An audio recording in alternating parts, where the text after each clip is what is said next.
Dari pengungkapan kasus penyelundupan, Menteri Koordinator Bidang Politik dan Keamanan Budi Gunawan telah mengidentifikasi sebanyak 351 pelabuhan tikus yang menjadi jalur penyelundupan berbagai jenis barang ekspor maupun impor.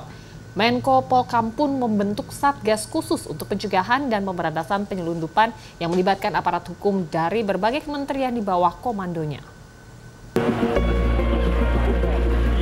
Hal ini disampaikan Budi Gunawan di Surabaya Rabu sore. 351 pelabuhan tikus yang menjadi jalur penyelundupan berbagai jenis barang ekspor impor terungkap dari hasil evaluasi 100 hari pertama kerja Kabinet Merah Putih oleh Des Pencegahan dan Pemberantasan Penyelundupan dengan melibatkan aparat hukum dari berbagai kementerian. Telah dilakukan sebanyak 6.187 penindakan, diantaranya terhadap produk-produk ilegal berupa tembakau, tekstil, garmen, minuman keras, barang elektronik, mesin, tanaman, hingga satwa dilindungi dengan total nilai 4,6 triliun rupiah.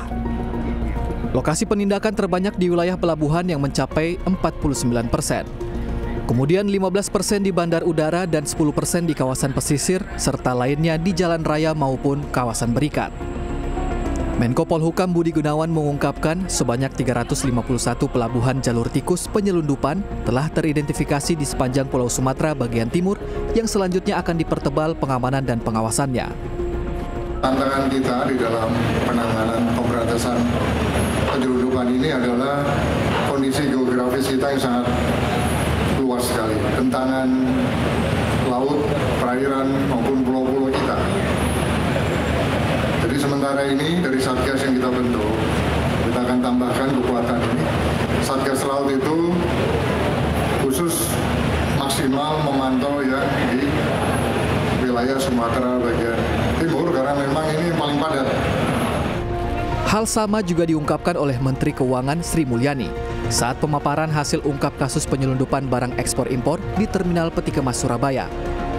Sisi impor bisa menggunakan kapal kayu, modus-modus yang tidak resmi atau melalui perbatasan darat.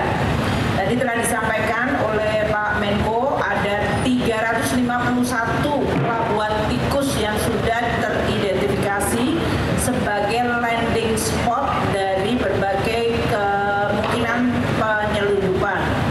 Ini supaya diketahui bahwa 894.480 labuh kapal, frekuensi kapal yang melabuh di Indonesia di seluruh pelabuhan di Indonesia. Ini yang menjadi salah satu yang perlu untuk kita awasi. Sebanyak 2.841 kasus dari total 6.187 penindakan penyelundupan barang-barang impor dan ekspor di 100 hari pertama kerja Kabinet Merah Putih masih dalam proses penyidikan.